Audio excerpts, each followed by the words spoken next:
This is the magicwordpodcast.com.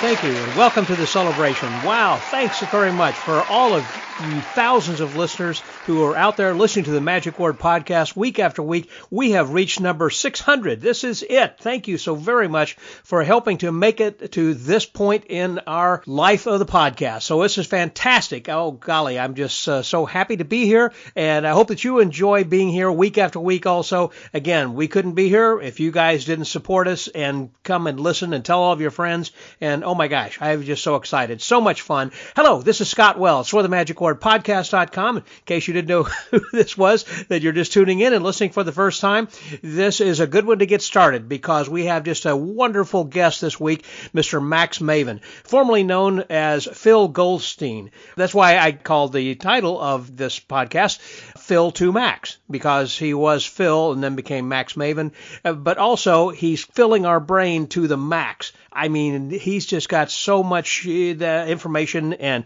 good advice, and whenever you're around him and you listen to his lectures or just hear me speak like you will here in this week's podcast, you just kind of feel like your brain is going to explode, but you have to go back and get some more. Go back to the fire hydrant and try and put out that fire because this is hot. This is a good one, and I'm so glad that we had an opportunity to sit down with my good friend Max Maven for this week. He had just turned 70 years old here recently. With that, he has just 70 years of knowledge or more. I would probably say a lot more because of how much research and study and book learning and everything else that he has done over the years and can share with everybody because he's such a good and giving guy.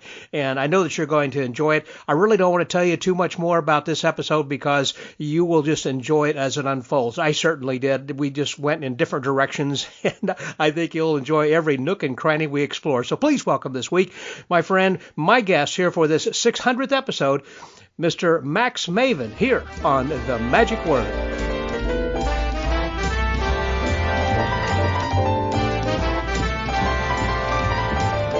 Well, today I have with me someone whose name is familiar with all of the magic community worldwide, has been around for quite some time. In fact, just recently had celebrated his 70th birthday here on Earth, and I'm just pleased to have him here with us because he is not only just a magician, but also a mentalist, and perhaps you might know him best as being that mentalist, considered erudite and intelligent, and indeed he is. He's ranked one of the most influential mentalists of all time, and one of the most influential magicians of the 20th century, the Magic Magazine had said of him.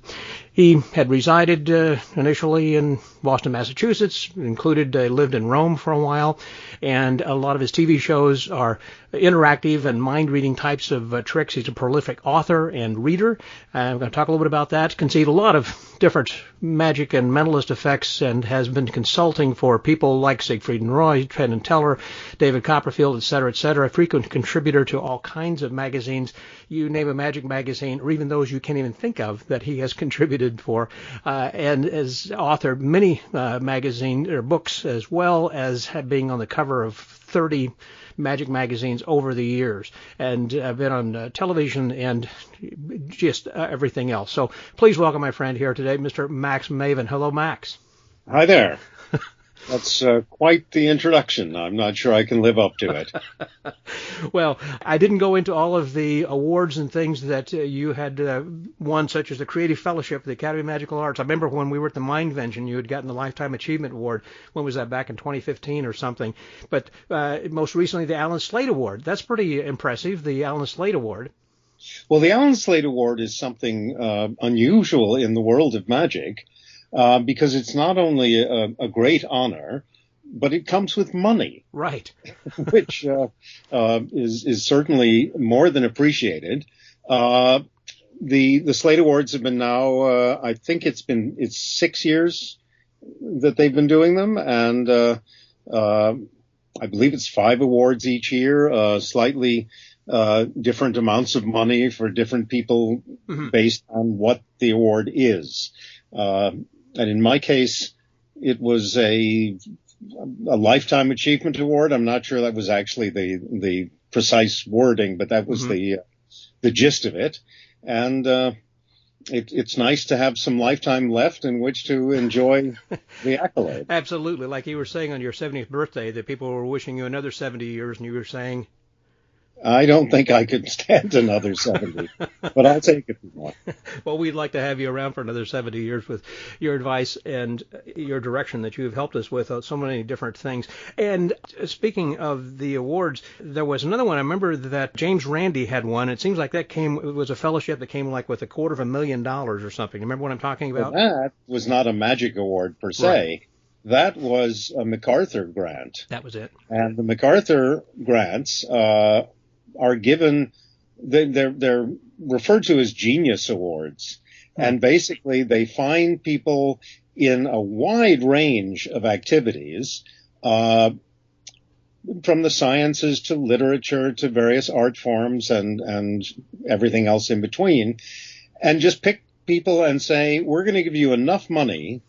And I don't know if it's always the same amount, but it's always a large amount of money. And we're going to give you enough money that you don't have to worry about financing what it is you do. You can just keep doing it for a while, which is a splendid idea.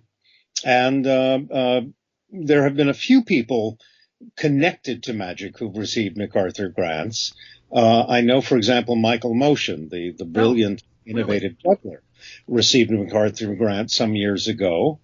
And then there are other people in the entertainment field. Has Percy Diakonis won that? I think he did, based on his work in statistics. So again, a connection to the magic world, right? But not being given for magic activity. Right. Again, in that case, you said there were several different people each year, much like the Slate Award, I guess, that they have different people. Yeah, the difference would be that the Slate Award has 5 specific categories. And I can tell you what they are, although I can't give you the formal titles off the top of my head. Right. There's a Rising Star Award given to someone young and creating an impact. There's a specific Canadian Rising Star Award, because Allan Slaight is from Canada. Then there's an award for literature. There's or creativity in published and sharing of ideas. And there is an award for performing. And then finally there is this lifetime award. Right. And so those are very specific categories. As far as I understand it, in the Macarthur grants, there are no specific categories. It's just we think you're a genius, therefore, right. Please underwrite what you're doing. Well, I think you're a genius, certainly, and that's why I wanted to have you here as my guest for this episode number 600. I didn't want to wait until number 666 because I remember that Jeannie had already done that for you, and there was a little controversy about that. No. When Jeannie hit its 666th issue, at that time the editor was Dante Larson, and Dante, in a moment of sort of dark humor, said, let's do a special issue on 666 where it'll all be kind of satanically themed, but in a humorous way. Yeah. And that was done. I was involved in writing a couple of the pieces for that issue. It got some very angry feedback. I remember. From people who were upset about the connection to devil stuff. Ignoring, first of all, that it was done with humor, but secondly, devils are part and parcel of magic. If you're offended, then you shouldn't be sticking around in the magic world. If you look at the imagery on magicians' posters and magic dealers' advertisements, the number of devils and imps and demons who show up is so widespread that it would be easier to name the magicians who didn't have devils on their posters. It's legion, so to speak. Yes, exactly.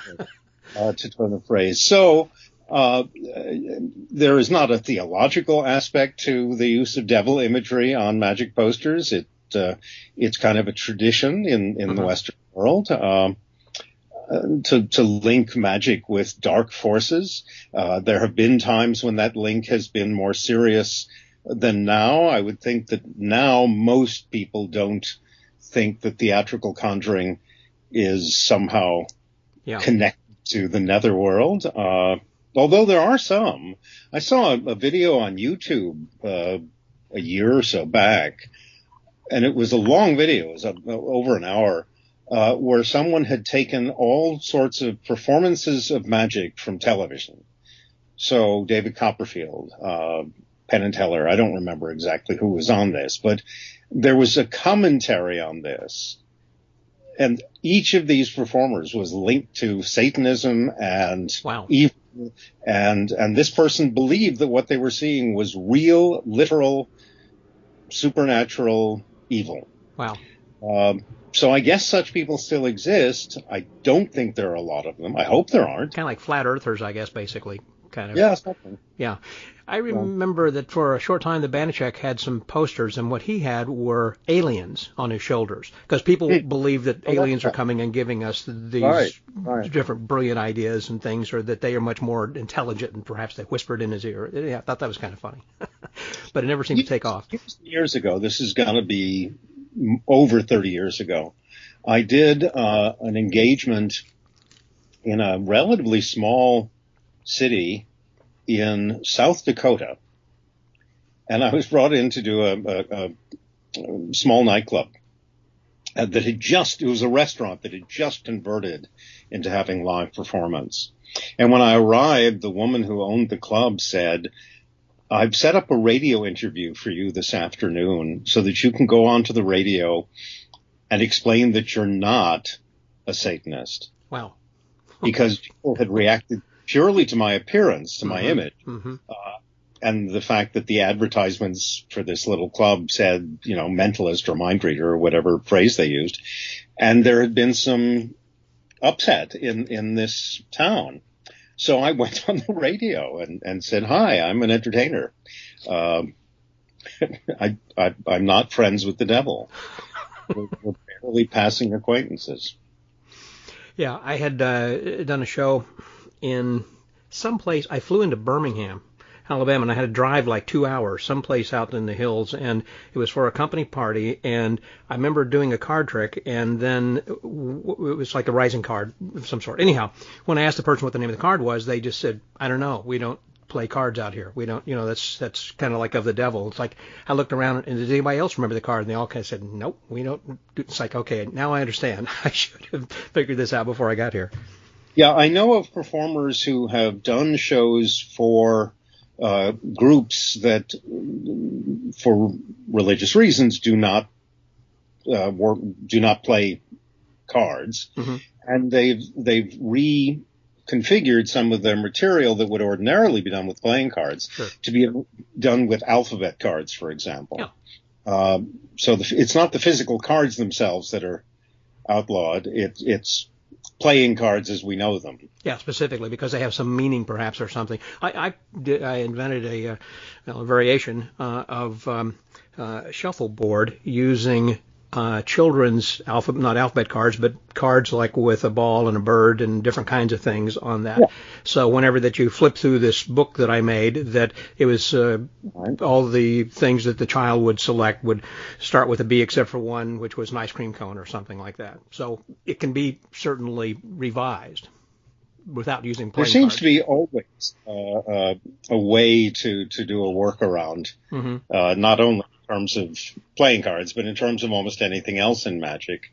One of the interesting things about magic, to me, is that it's very flexible.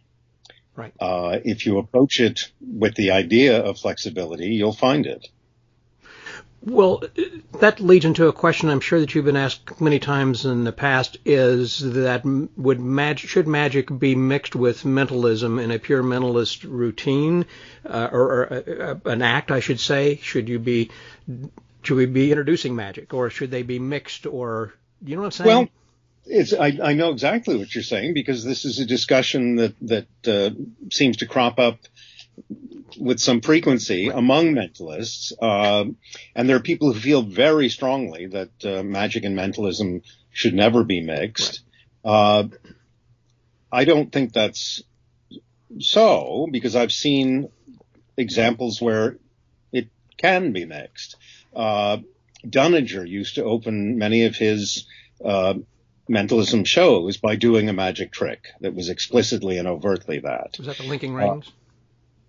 He did do that, but what I'm thinking of specifically, he did a version of the egg bag with an oversized bag, and talking about how perceptions were kind of unleashed in the dark, and seances, and how strange things could happen, but they weren't always real. And he would show this large bag to be empty and then produce a glass of water from it. And it was basically an egg bag, except larger, and given a theme of spiritualism, but not being presented as an actual ghostly manifestation, but rather a magic trick with a spooky theme. Conversely, Harry Blackstone Jr. used to include a couple of mentalism routines in his show, and it always fit together perfectly well. So the proclamation that you cannot or may not mix mentalism and magic is clearly not true, because I've seen it done successfully.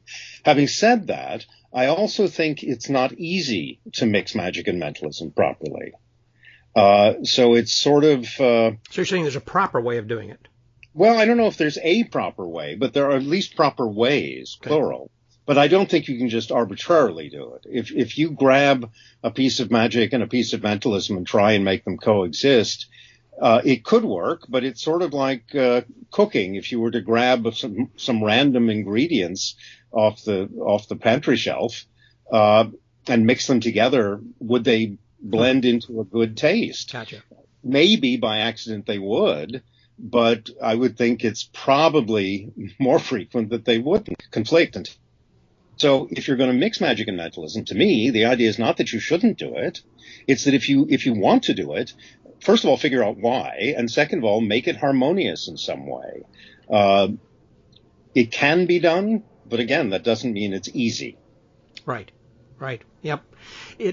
It isn't easy, and I think that is one of the barriers of entry into mentalism in general, is because that it does require you to script and to talk, as opposed to having a trick that is a gimmick that is kind of self-working and it's going to go right and you just kind of figure out the way. But so I think there's a little bit more work that you have to do to be a mentalist as opposed to be a magician, and some people might argue with me on that. I would actually, I agree with you, but I would make further subdivisions.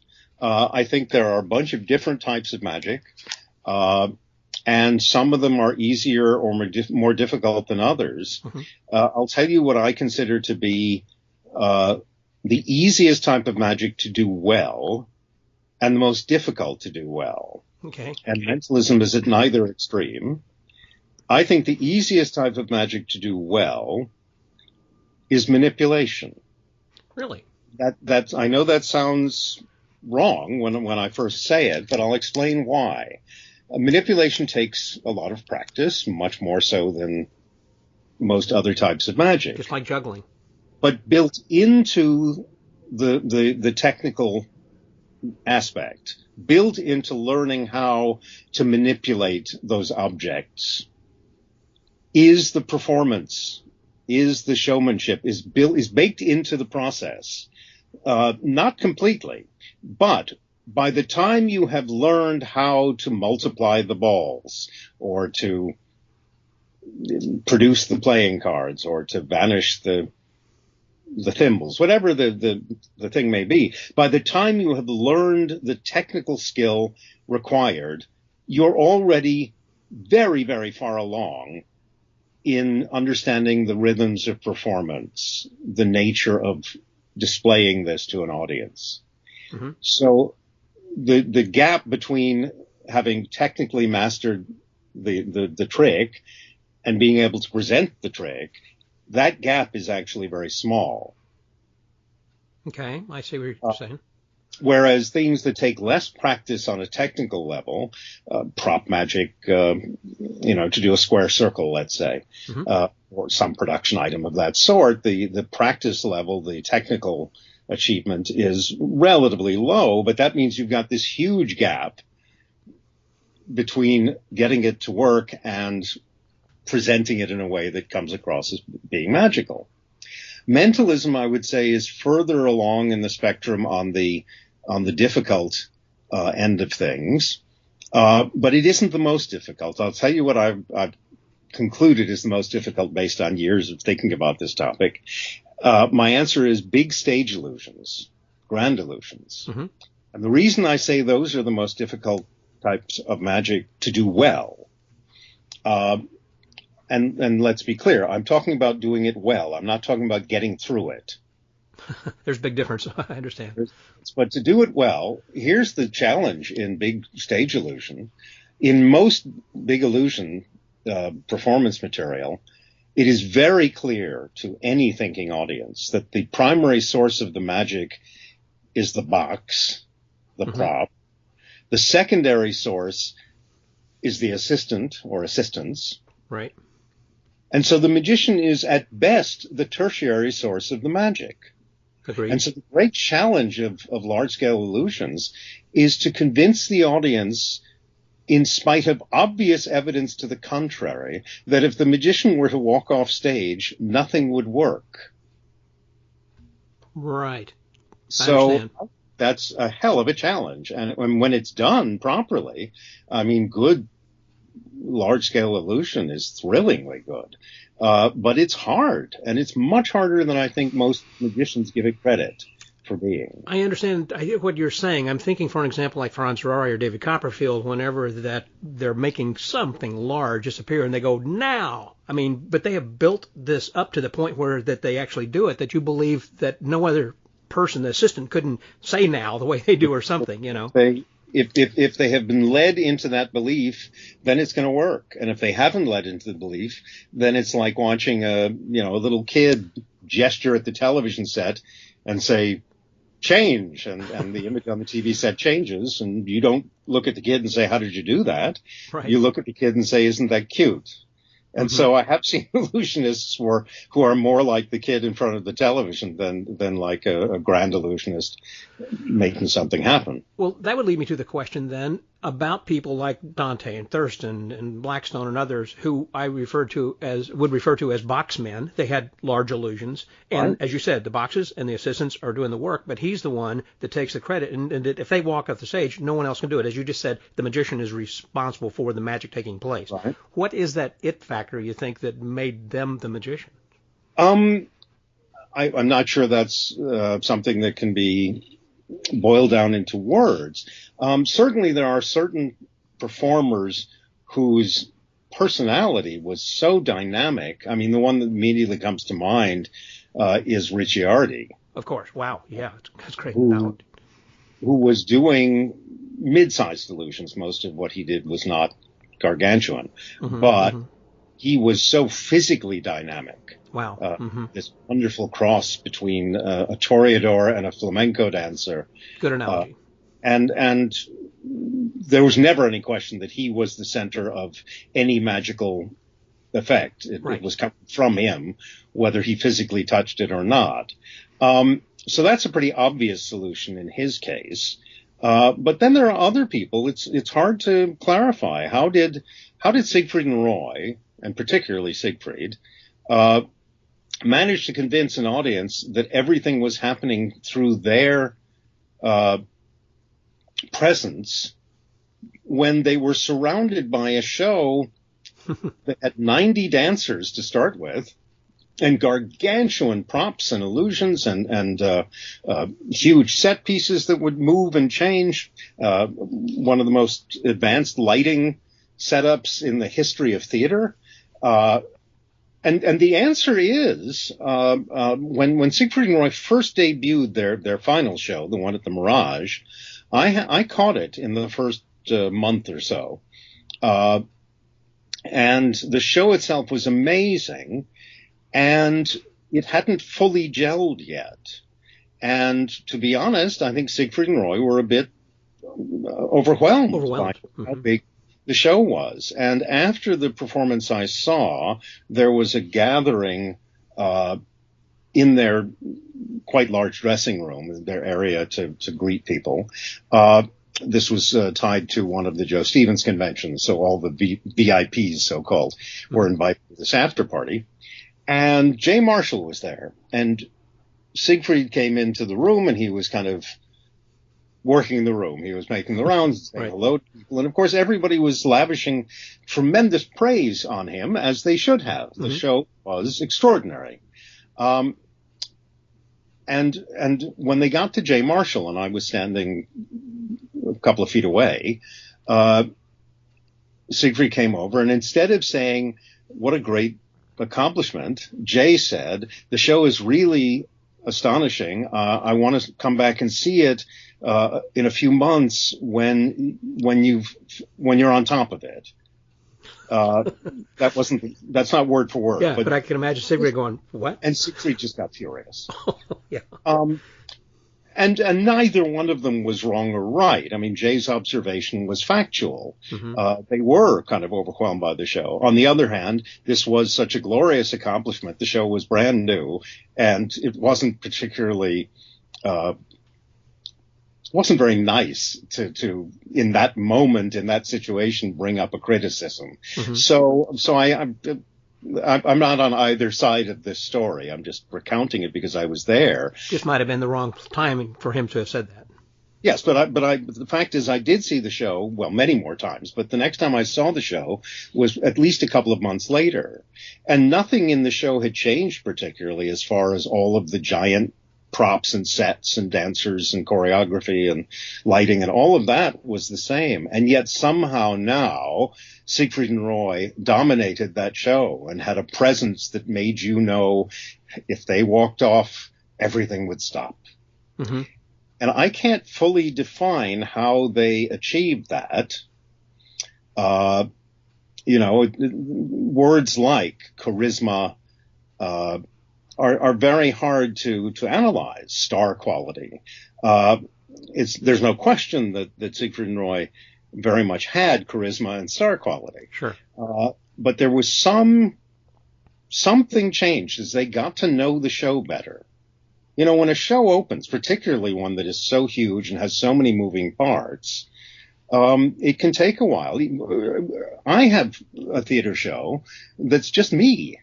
I mean, there's no set changing. There's no assistance. The tech is pretty minimal, and it took me quite a while to get this 2 hours to fit to kind of the pieces of it to fully fit together.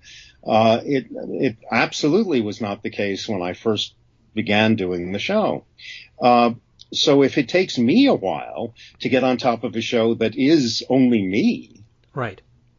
I can barely conceive of how to get that to work in a show that is that big and elaborate. Well, that's a good point. I recall that of all the gargantuan illusions and everything around the accoutrement around Siegfried and Roy, it was overwhelming. And yet, when Siegfried would do a dove routine, I mean, they were producing dragons and things, and then when he would do doves, they were still oohing and ahhing. It's like, this is phenomenal. Actually, it's interesting that you remember the doves. The doves weren't in the Mirage show. That was when he finally stopped doing the doves. Oh.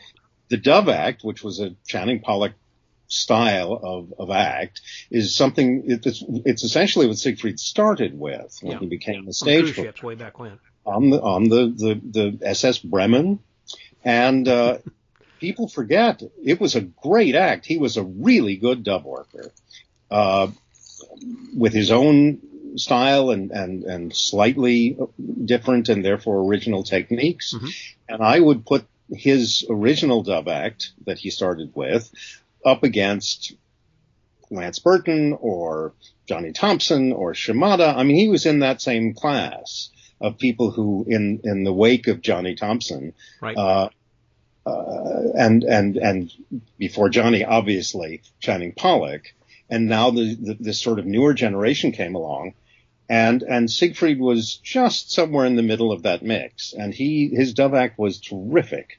And when they expanded into doing illusions, he and Roy, the dove act was compressed into, a minute and a half or something as the opening of the big illusion act. He would come out and do a compressed version of the dove act, and that would lead into the big illusions with the cats and so forth. And originally that act was about 15 minutes long, gradually got closer to 20. And then when they left, they were in a show called Jubilee at what was then the MGM, today is Bally's. Bally's, right. They moved over to, let me see if I remember all of this. They moved over to the Stardust, where they became the featured attraction in the Lido show, where they expanded to doing 25 and then 30 or so minutes, but still opening with that dove sequence. Then they moved to the Frontier, where they had a show called Beyond Belief. It was the first time they had a show that was entirely theirs. Just there. And they still opened with that dove segment. And it wasn't until they moved over to the Mirage in what became their biggest and final show that the dove act was finally removed from the equation. Oh. So that was in for a long time, and it was a great opening. It was strong. Well, when you had consulted for them, what did you do for them as far as tightening their show or mentalism? I actually don't know. My consulting for Siegfried and Roy, Siegfried at a certain point was looking to learn some mentalism that he could do not on stage but off stage. When greeting guests to that big backstage dressing room area and so forth. So I flew into Vegas and taught him a few things for that use. But also, I will say, and this was that was a formal arrangement where he hired me to do that. Okay. But also, after they closed at the Frontier, they went to Japan for 10 months. Where they opened an extraordinary show, which in some ways is my favorite of the various shows of theirs that I saw. I saw it 3 times over the course of those 10 months. They did it it was a gargantuan tent. And when you were inside it, you didn't even realize you were in a tent. You felt like you were in a theater. Not like Circus Tihani. You were in a big tent then too. That was an amazing show. It's kind of like that kind of a thing? Or bigger? Yeah, except I think the tent was bigger. Okay. I only saw Tihani's show once, but Siegfried and Roy's tent looked massive. And so they did the show in Tokyo for a run of 5 months or something, and then they moved it to Osaka for the rest of the 10-month run. And it was hugely successful with the media, with the public. And I got to see the show very early in the run. It was only a week or two, I think, into the run. And after the show, I was invited to come backstage, and Siegfried sat down with me and said, tell me everything you didn't like. Tell me all the, I don't need to hear all the good stuff. Right. Although obviously I think he was quite happy to hear the compliments. Sure, of course. But he said, do you have any notes? And the answer was yes. I had about 3 having to do with some technical things and also one piece of staging, which I pointed out, and I said, I think this is problematic. I'm deliberately avoiding telling you and of course what it was, but he nodded with serious. He understood. Yeah. And I saw the show again some months later, and sure enough, the staging had been changed to what I'd suggested. That's great that he listened to you and took your advice. To compliment myself, I say that because it shows that even someone at the top of his game, as Siegfried was at that time, was still open to hearing comments and listening. I mean, the issue is not that he agreed with what I said and put that change in, because he could have easily have listened and said that That's a sensible comment, and I don't agree. And I wouldn't have felt slighted in any way. But the point is, he was open to hearing input about this remarkable show, whereas I think many performers would have said, "What are you talking about? I don't want to hear anything, any issues here. I'm done. We're running." That's an amazing story and a piece of advice that I don't know that people realize what you've just said there, because that you've got a very cogent point of saying that some people will not take advice because they are at a certain level or they feel like they've been doing the show long enough. It's like, you don't understand what my artistic vision is here, and are just discounting what you're saying. At that point, you say, okay, well, fine, But yes, for them to be that level of professionalism and been doing for so long, to be open and still listening. Well, I try not to give advice unless it's asked for.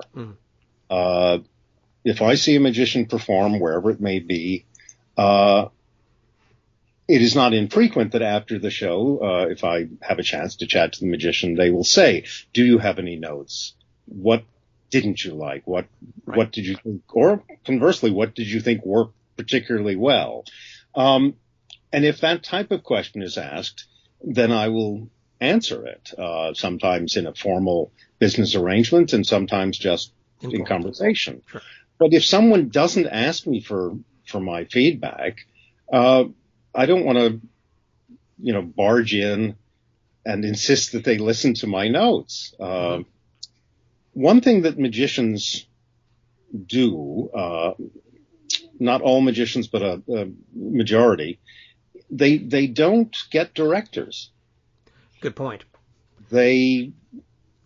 Magicians sort of out of necessity do it all themselves. They become they become their own lighting people, their own wardrobe people, their own sound people, their marketing, own choreographers, marketing and everything else. And, real performers don't. I mean, the ones who are big stars don't assume that they can do all the lighting themselves and design their own wardrobe and all of that.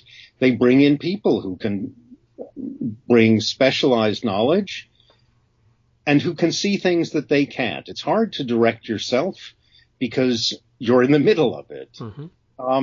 The theater show that I do, that I mentioned to you earlier, the earliest version of that show I did in 1988, and I directed the thing myself because I didn't have any other options. I didn't have the for a director. And so I put this show together, and it came together reasonably well. But when I returned to the show, I did the show off and on for some years, and then it sort of fell by the wayside. And I came back to the show in the early 2000s.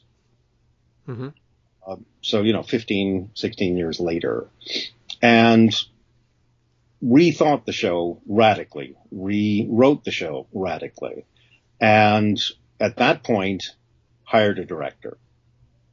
And it was the right thing to do. He was a big difference, I'm sure.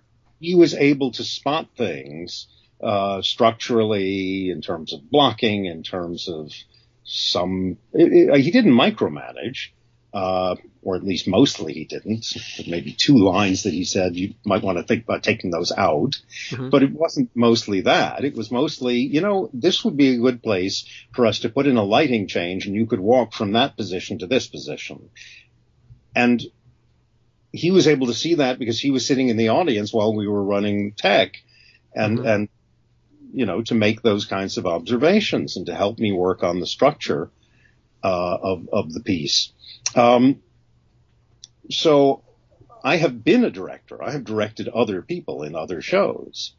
And so I've been on both sides of that equation. And I think, not everyone can afford a director, either financially or in terms of the investment of time or in the letting go of certain kind of egotistical control.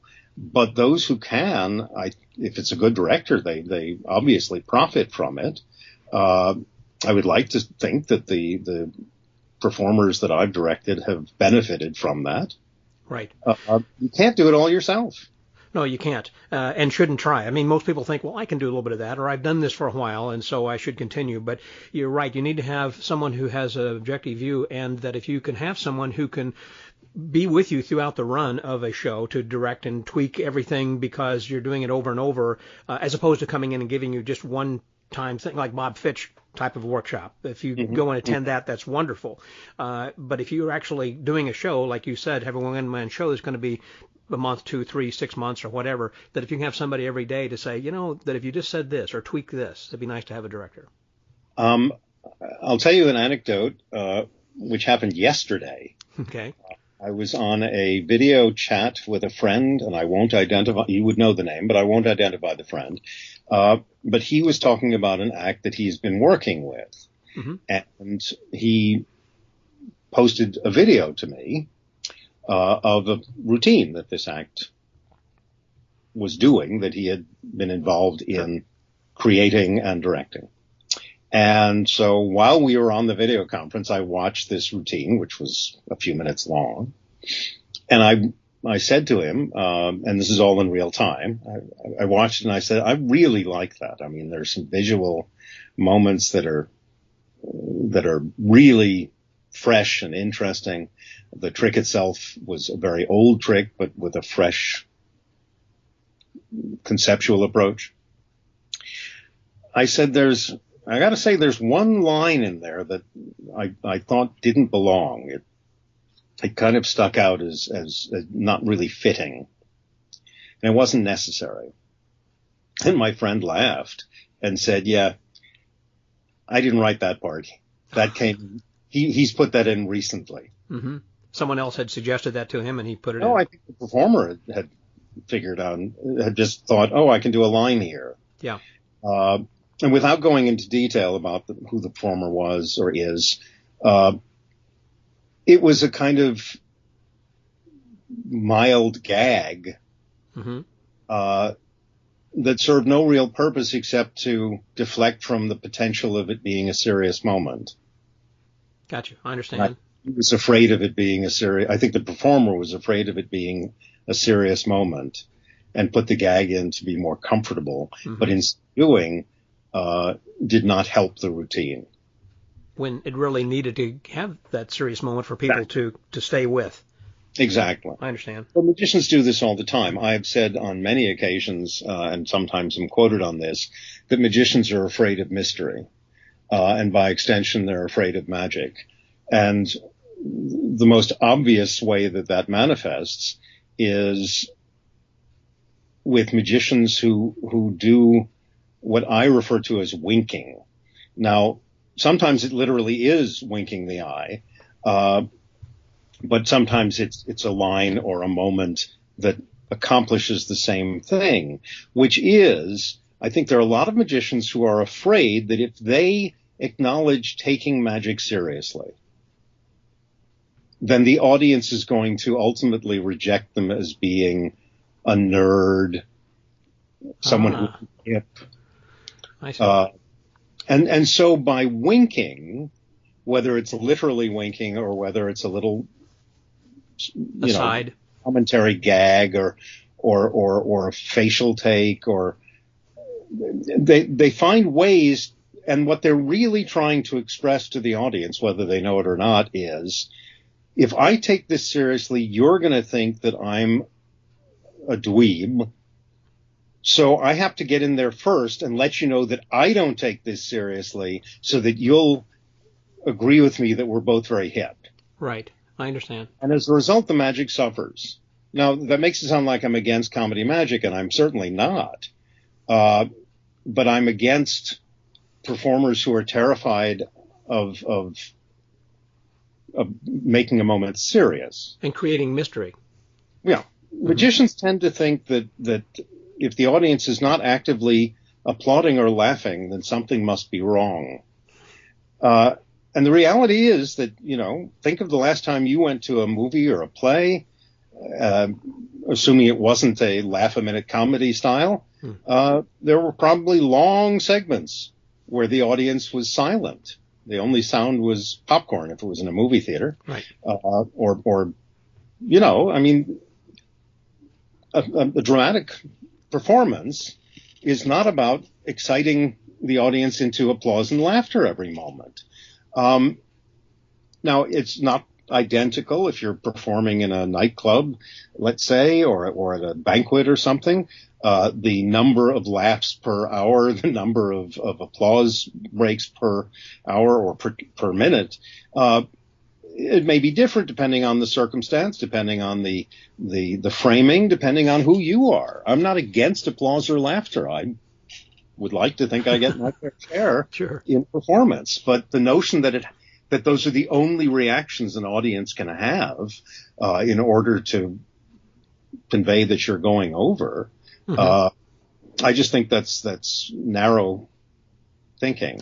But you agree that there should be something perhaps that could break the moment. I mean, first of all, let the mystery happen, but there should be moments perhaps to break the seriousness. I'm thinking of movies, like you said, there'll be a long time, then there'll be... But this is, I mean, these are choices. Yeah. You know, obviously there are movies more so than theater. Movies are controlled experiences. I'd say even more so than theater, because movies have more tools to work with. I'm thinking like James Bond, for an example, when in all the Bond movies that he'll have some sort of a glib type of a thing after he had just killed someone or knocked someone over or whatever. Yeah, but we also know that after a while that became tedious. That's true. Yeah. You know, in the early Connery Bonds, those were just daring jokes. Right. To have this sort of matching up of a horribly violent moment with a glib throwaway line was kind of shocking in a way that at the time was kind of new. Yes. When you move into the Roger Moore Bond movies, it was just silly. They just increasingly silly, and those lines became increasingly pointless. Good. And when they moved past that, they went with the Timothy Dalton Bond. They went very grim and serious. You could say that they overcorrected. Yep. Good. And the audience, the box office response indicated that the audience agreed. Yeah. You know, and then eventually, you know, when the current, I mean, there's about to be the last of the current. Yeah, Daniel Craig. And then we'll find out where the whole franchise goes from there. But the current version of the Bond films with Daniel Craig, they've hit a very interesting new mix.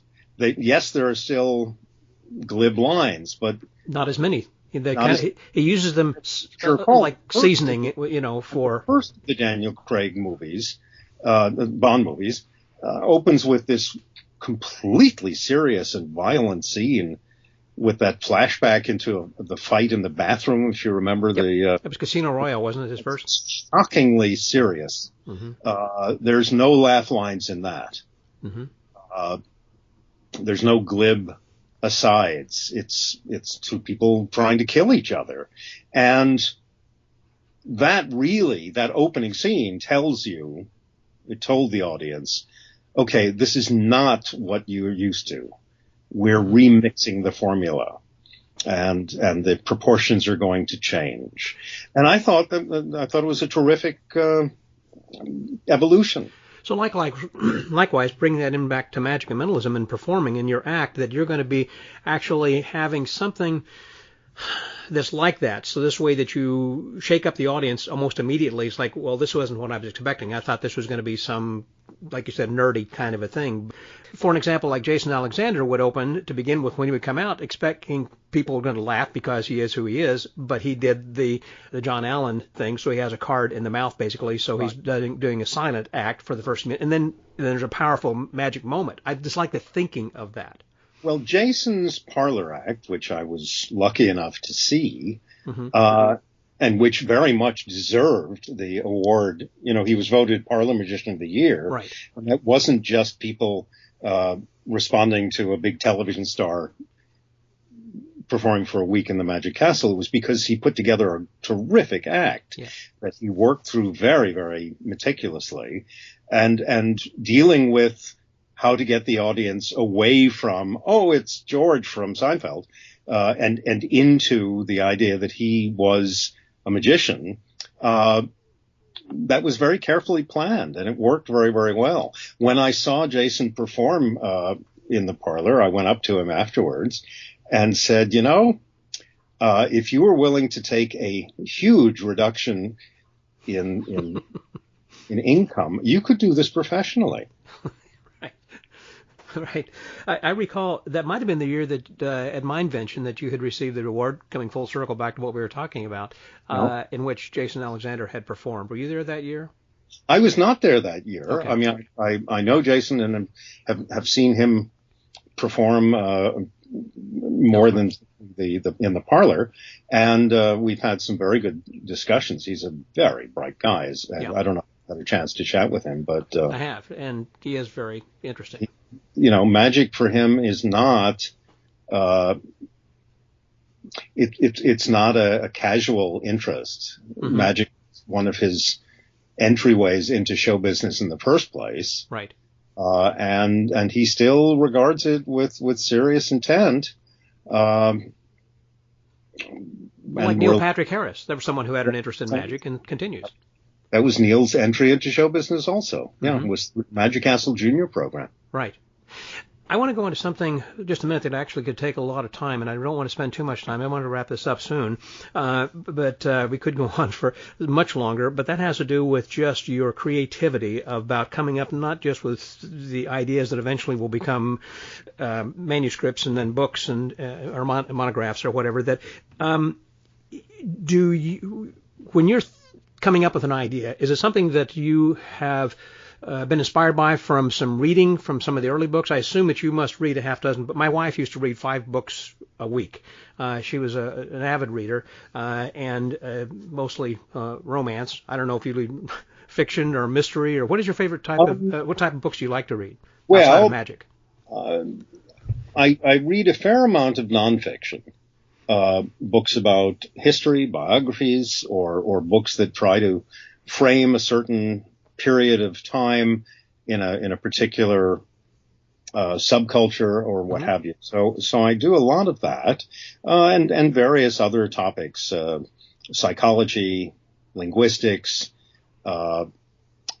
mathematics. There are a number of things that catch my attention. When I do read fiction these days, I tend to go with well-written thrillers. Okay. John Grisham kind of a thing. James Patterson. Yeah, I'm very fond. I don't read either of the authors you just mentioned, but yes, I'm very fond of Lee Child. Oh, yes. John Leacher books. Yeah, and the Leacher. Read them all. Really well written, well plotted. Yeah. And then there's horrible choice of Tom Cruise, by the way, for the movies. Horrible. Surprisingly, I mean, I don't disagree with you because the Jack Reacher character is 6'5", and Tom Cruise is my height, which is about 5'7". Okay. So, or less. I'm actually barely 5'7", and I think Tom Cruise is just about the same height. So how does that work? There was a similar thing of casting with the character of Wolverine. Hugh Jackman. In the comic books, Wolverine is like 5'3" or something, and Hugh Jackman is like 6'5", something like that. And there was a project a couple of years ago. There was talk about doing a Houdini musical, which got fairly far along before it collapsed.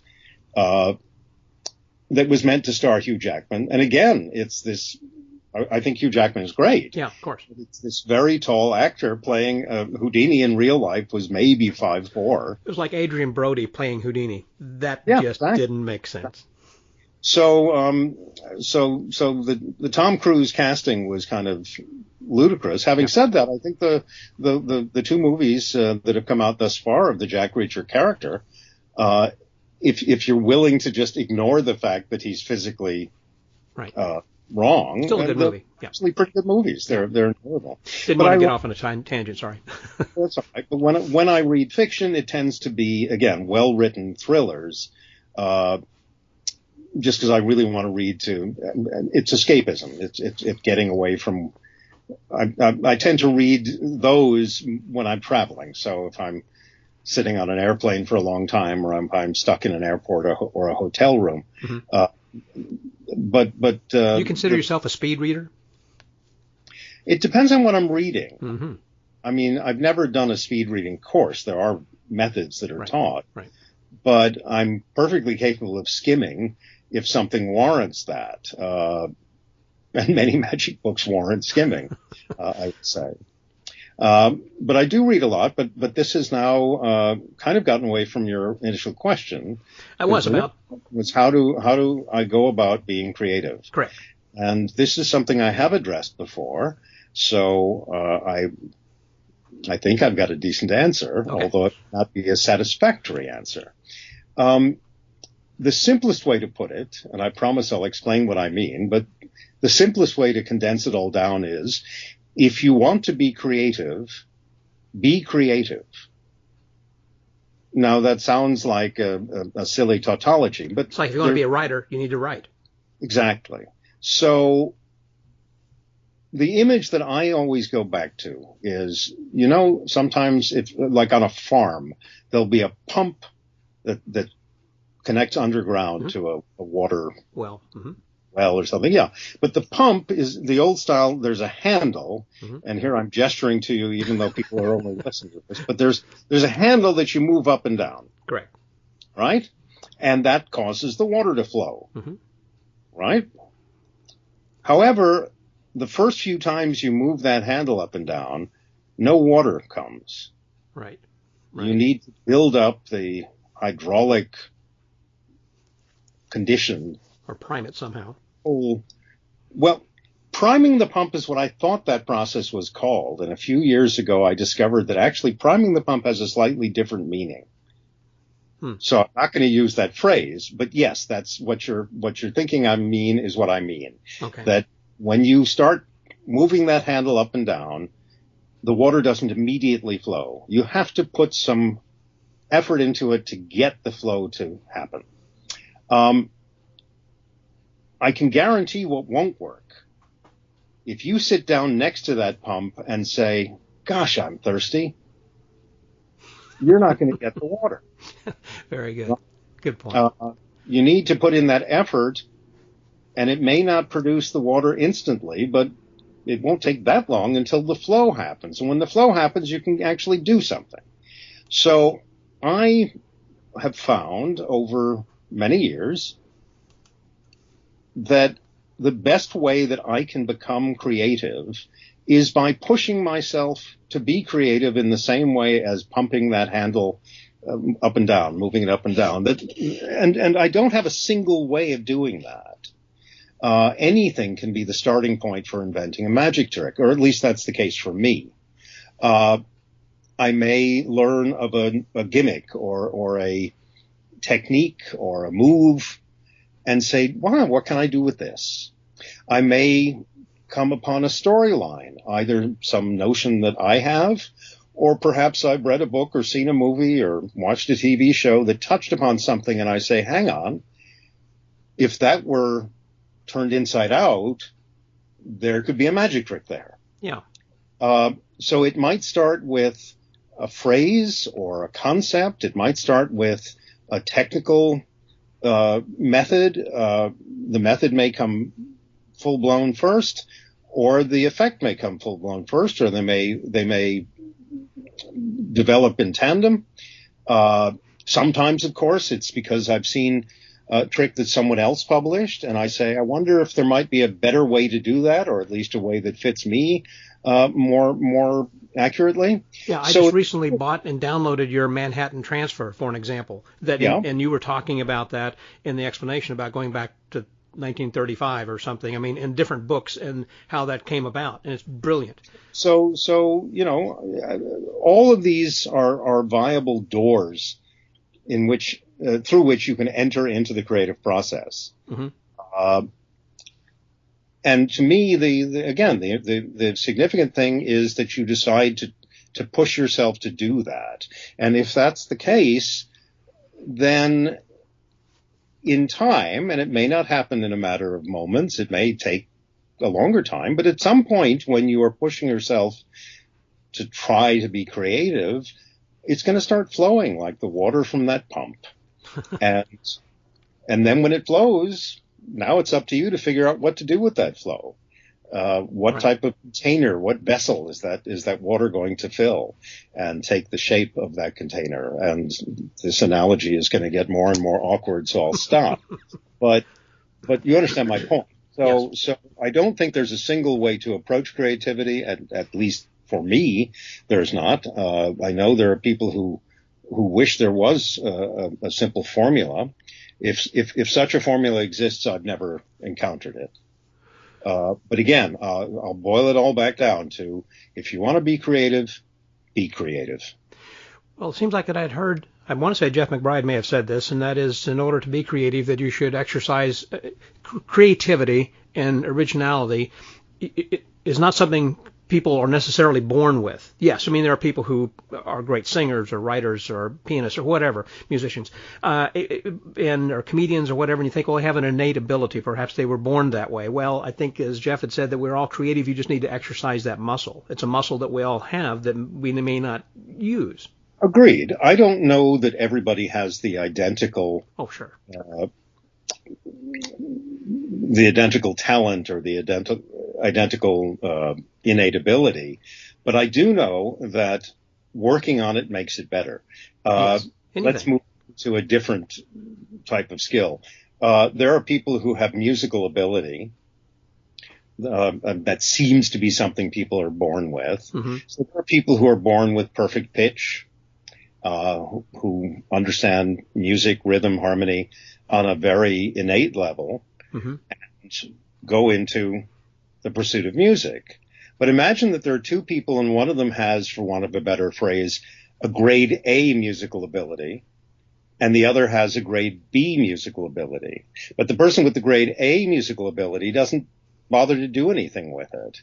And the person with grade B musical ability pursues it, studies not necessarily formal music training. That's one way to go about it. But the study might be just in the form of making music, mm-hmm. of just producing music. So after the years go by and you look at those two people, the one who never pursued anything, even though innately he or she might have that grade A ability, is not going to be a good musician. And the one with the grade B level of musical ability, but who really pursued it and found something that clicked, found a style of music that spoke to them and that they could try and take somewhere. There's your terrific musician. Now, we're very lucky that obviously there are some people in our lives who are grade A musicians when it comes to their innate ability, but who've also pushed it willfully, and the results are, that's what we hopefully mostly listen to. There are a lot of people who have a lot of really good skills, and I was always surprised whenever, for an example, I've been to Nashville, and you go into a bar and you hear some band playing, and you think, who are these people? I've never heard of them before. They're in the right place to be discovered, is apparently what they're trying to do. And I'm thinking, this is better than this other guy, or actors, for an example. Why do people happen to be more well-known than others when I think that their abilities are less than somebody's? Anyhow, it's all subjective, I'm sure, too. Yes. Being in the right place at the right time and having an agent, et cetera. For all the importance of talent, and there is a great deal of importance there, and for all of the importance of working on it, of pushing your ability further, a lot of it comes down to just dumb luck. Being in the right place at the right time, that is an ingredient, and that may seem unfair. But life doesn't work on the basis of what's fair or not. Life works on the basis of here's the particular set of circumstances that came together on that particular day or that particular year that turned this person's life in that direction. Right. Well, as we start to close over here, I just wanted to say also that I've enjoyed our friendship and that I've known you since the early 80s, whenever that years ago, I want to say 81, 2, or 3, somewhere in there, that I lived in Midland, Texas, in West Texas, and you surely don't remember this, but I had hired you to come out to West Texas and performed and for an organization that I was the president of. And that would have been the Natural Gas Association, the Permian Basin. I know. And you were working with Tobias Beckwith at the time. I contacted Tobias, and then I ended up contacting you. And then anyhow, you came out to do the show, and there was something that. What was it? Someone had just said, you asked, what is someone's name? And let's say it was Ben, but because of the West Texas accent, it's like Bayan. And you said, but, only here we have, that a 3-letter word would have, 2 syllables, Bayan instead of Ben or something. I just thought that was kind of funny. I'll be honest, Scott, I don't remember that moment, but it is the kind of thing I would do, that I would say. Partly because I try very hard with my work to, as the expression goes, to be in the moment. Sure, of course. I'm doing interactive performance, as I've often observed. If I were to stand on stage and read my own mind, it wouldn't be interesting to most people. So it's all interactive. It all involves the audience, and it's one of the things that makes a live show exciting, is that if the audience is able to realize that this show has never happened before in exactly this way, it's live, and it's art. That's what makes any live show exhilarating in a way. I said earlier that movies have a power to manipulate audiences beyond what a live show, a stage show, can do. I'll stand behind that statement, but that doesn't mean that movies are better than stage shows. Mm-hmm. And there are things about a live show that a movie or a television camera, even live video, cannot be as powerful as a live performance that's right there, because the audience is alert to the fact that because it's a live show, something could happen that was completely unintended, that was completely unexpected. And it could be something great or it could be something tragic. Sure. And that gives a vitality to live performance that is never going to come across a screen. So one of the things that I'm constantly doing in my live performing is trying to seize any opportunity. So if someone, for example, you described someone pronouncing their name with a kind of drawl, and I'm sure I would have said something like what you recall managed to get 2 syllables out of a 3-letter name, or that's an interesting diphthong, or there are all sorts of things I might have said, but it doesn't at all surprise me to hear that I found something to say rather than simply acknowledging the person's name and moving on. Right. Well, that was, again, something that was, what would that have been, 40 years ago nearly? Well, like remember that over all this time, then I must have done something right. Something right, yeah. Well, you'd also signed autographed a black and white photo, which hung on my wall for a number of years, and I'm going to dig that out, and so I'm going to post that on the blog, so that way people can go back and see that picture of early Max Maven with your hands crossed and the boo look kind of thing from back then. I'm pretty sure I know what photograph that is, which would date the photo to 1984. Okay, there we go.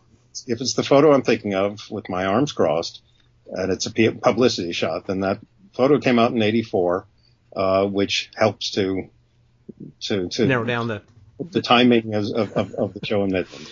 Which leads me then to ask a question: how many ties do you have in your closet? I'm talking, I think I own 2 usable. Are they black? One is black on black, and the other is I'm picturing what's in my closet. The other one is black and white striping. Mm-hmm. But I very rarely wear ties anymore. No, few people do. First of all, social customs have changed. And secondly, when I am at a place such as the Magic Castle, where men are required to wear jackets and ties, you are allowed to wear a banded collar, according to the Magic Castle dress code. So that's what you wear. Lots of shirts. I'm wearing one now. Lots of shirts that have banded collars. And so that's what I'm most likely going to wear. But I don't even wear suits very often. Do you have anything of color in your closet? Do I have anything of color in my closet? The simple answer is no. Okay. I do have some things that have white or gray, okay, but very few of those. And I guess technically those aren't really part of the color palette. Yeah. Just different shades of black. Yep. Very good.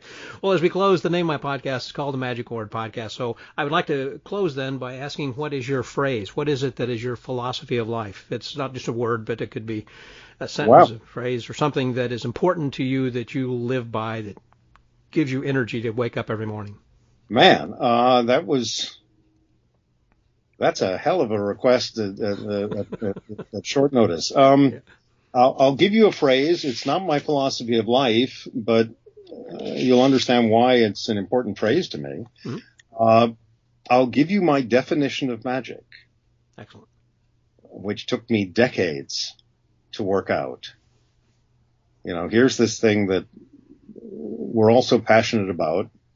We spend huge proportions of our lives exploring, learning, performing magic, and yet, what is magic? And it took me a very long time to come up with what I think is a working definition, at least for me, and the most succinct I've been able to come up with. Magic, in the theatrical sense, magic is the aesthetic exploration of mystery. I like that. Good definition. That's as succinct as I've managed to put it. Yeah, that is, again, a topic which we can go down, because I have philosophy on what my thoughts are on the definition of magic as well, and I'm sure others do as well. But we'll leave it there for now. Thank you, Max, so very much for your time. It's my pleasure, Scott. Nice talking with you. It's been a pleasure. So with the Magic Word Podcast, that was Max Maven. This is Scotty out.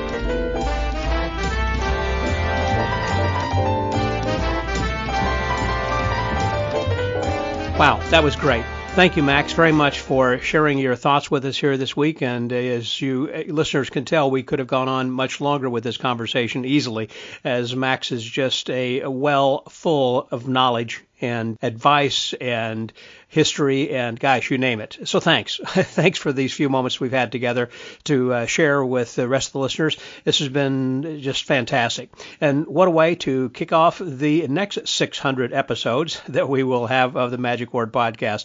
This is great having you, Max, as our featured guest for the 600th episode, and look forward to having as many, many more into the future. And as we have magic conventions, I'll be attending those, and also meeting and greeting all of you listeners out there and talking with you, and maybe featuring some of you on this podcast in the future. Also, a couple of weeks ago, we did have a contest that was running for a free registration for the Atlanta Harvest of Magic convention coming up in Atlanta, Georgia in late September, early October, and we pulled out a winner's name of Joe Miller. Unfortunately, the email that Joe had given us was not a valid email address, so Joe, if you're listening, please send another email that is valid to scott@themagicwordpodcast.com, or if any of you listeners happen to know Joe Miller, who is the one who had registered for this contest, you might contact him and let him know that he had won, and for him to contact me and give me his right address. I'm going to give it another week, and if I haven't heard back from him or any listener telling me how to get in touch with him, I'm going to draw another random name for the winner of that contest. Well, we, again, have many more people lined up over the next few weeks, and I look forward to having you back here and listening to us. Be sure to subscribe to our pod letter when you go to the Magic Word Podcast. There you can see how you can join us there. And, of course, I always encourage you to leave us a 5-star rating and some nice comments, if you will, please, on iTunes. It's an easy thing to do and will only take a few minutes of your time. So, until next week, stay well, get booked, and remember that if magic is the aesthetic exploration of mystery, then my advice would be to never give up on exploring and you may find real magic. This is Scotty out.